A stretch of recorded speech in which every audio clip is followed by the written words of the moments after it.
കേരള കോൺഗ്രസ് എമ്മിനെതിരെ തന്നെ അവിശ്വാസം പ്രകടിപ്പിക്കുന്ന അസാധാരണ സംഭവങ്ങൾക്ക് പാലാ നഗരസഭ ഇന്ന് സാക്ഷ്യം വഹിക്കുകയാണ്. മാണി കോൺഗ്രസിന്റെ തറവാടാണ് പാല എന്ന് പറയുന്നത്. ആ പാലായിൽ തന്നെ പാർട്ടി നെടുകെ പിളരുകയാണ്. അതും UDFന്റെ പിന്തുണ തേടി തന്നെ പാർട്ടിക്കുള്ളിലെ നേതാവിനെതിരെ പോരാടുകയാണ് കേരള കോൺഗ്രസ് എം. സ്വന്തം ആസ്ഥാനത്ത് പോലും ഒരു സംഘർഷത്തെ നിയന്ത്രണ വിധേയമാക്കാൻ പറ്റാതെ മാണി കോൺഗ്രസും ജോസ് കെ മാണിയും തൃശങ്കുവിൽ നിൽക്കുകയാണ്. അതായത് പാലാ നഗരസഭയിൽ UDF സ്വതന്ത്ര കൗൺസിലർ നൽകിയ അവിശ്വാസ പ്രമേയം ചർച്ചയ്ക്കെടുത്തു കഴിഞ്ഞു.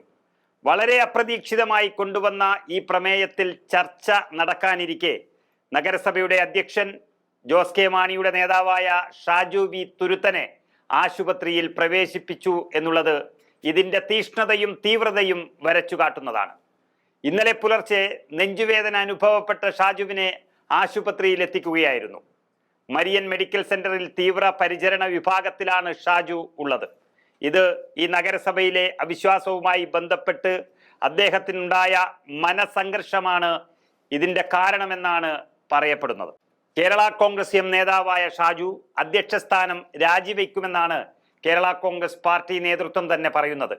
കാരണം കൗൺസിലറായിരിക്കുന്ന തോമസ് പീറ്ററിന് അവസാനത്തെ 9 മാസം നഗരസഭാ അധ്യക്ഷ സ്ഥാനം നൽകുന്നത് സംബന്ധിച്ച് കരാറുണ്ടായിരുന്നതായും കേരള കോൺഗ്രസ് എം ജില്ലാ പ്രസിഡന്റ് പ്രൊഫസർ ലോപ്പസ് മാത്യു വ്യക്തമാക്കിയിട്ടുണ്ട്. എന്നാൽ ഷാജു ഇതുവരെ വാക്കുപാലിച്ചിട്ടില്ല. വാക്കുപാലിക്കാനും അദ്ദേഹം തയ്യാറാകുന്നില്ല എന്നാണ് അറിയുന്നത്. അങ്ങനെ ഉണ്ടാക്കിയ ധാരണ പാലിക്കാത്ത ഷാജു വി തുരുത്തനെ പുറത്താക്കണമെന്ന് പാർട്ടിയിലെ ഒരു വിഭാഗം ആവശ്യപ്പെട്ടു കഴിഞ്ഞു. അത് തന്നെയാണ് ഔദ്യോഗിക വിഭാഗത്തിന്റെയും ആഗ്രഹമെന്നാണ് അറിയുന്നത്. അങ്ങനെയാണ് UDFന്റെ അവിശ്വാസ പ്രമേയത്തെ LDF ഘടകകക്ഷിയായ കേരള കോൺഗ്രസ് എം തന്നെ പിന്തുണയ്ക്കുന്നത്. എന്ത് ഗതികേടാണ് എന്നോർക്കണം. സ്വന്തം പാർട്ടി നേതാവിനെ പുറത്താക്കാൻ എതിരാളികളോടൊപ്പം കൂടേണ്ട ഒരു ഗതികേട് മാണി സാറിന്റെ പാലായിൽ തന്നെ ജോസ് കെ മാണിക്ക് വന്നിട്ടുണ്ടെങ്കിൽ താമസിയാതെ UDF തന്നെയാണ് തങ്ങൾക്ക് ശരണം എന്ന് അവർ പറയുന്നതിന് തുല്യമാണ്. അതുകൊണ്ട് തന്നെ UDF കൊണ്ടുവന്ന ഈ അവിശ്വാസത്തെ LDF അനുകൂലിക്കുന്നത് രാഷ്ട്രീയമായ പ്രത്യാഘാതം ഉണ്ടാക്കുമെന്ന് നേതൃത്വം സംശയിക്കുകയും ചെയ്യുന്നു. നമുക്കറിയാം, ഭരണപക്ഷത്ത് കേരള കോൺഗ്രസ് എം 10 സീറ്റുകളും CPM 4ഉം CPI 1ഉം എന്നതാണ് കക്ഷിനില. അങ്ങനെ 15. CPMൽ നിന്ന് പുറത്താക്കപ്പെട്ട ബിനു പുളിക്കക്കണ്ടവും ബിനുവിനൊപ്പമുള്ള ഷീബാജിയോയും LDF യോഗത്തിൽ പങ്കെടുക്കുകയോ കത്തിൽ ഒപ്പിടുകയോ ഇതുവരെ ചെയ്തിട്ടില്ല. 2 അംഗങ്ങളുടെ കുറവ് വന്നാലും അവർക്കൊരു പ്രശ്നവും വരാനില്ല. കാരണം UDFലാണെങ്കിൽ കോൺഗ്രസ് 5, കേരള കോൺഗ്രസ് 3, UDF സ്വതന്ത്രൻ 1 എന്നിങ്ങനെ 9 അംഗങ്ങൾ മാത്രമാണുള്ളത്. ഏതായാലും UDFന് ഭരണം ലഭിക്കാൻ സാധ്യതയില്ലെങ്കിലും LDF ചെയർമാനെ അവിശ്വാസത്തിലൂടെ പുറത്താക്കാൻ കഴിഞ്ഞാൽ തന്നെ അത് UDFന്റെ രാഷ്ട്രീയ വിജയമാണ്.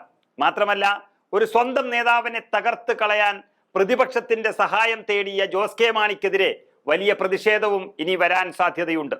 ഏതായാലും ഒരു കാര്യം ഉറപ്പിക്കാം, ഒരുപക്ഷെ പിണറായി ഭക്തി കൊണ്ട് ജോസ് കെ മാണിയും കേരള കോൺഗ്രസ് എമ്മും UDFലേക്ക് ഔദ്യോഗികമായി പോകണമെന്നില്ല.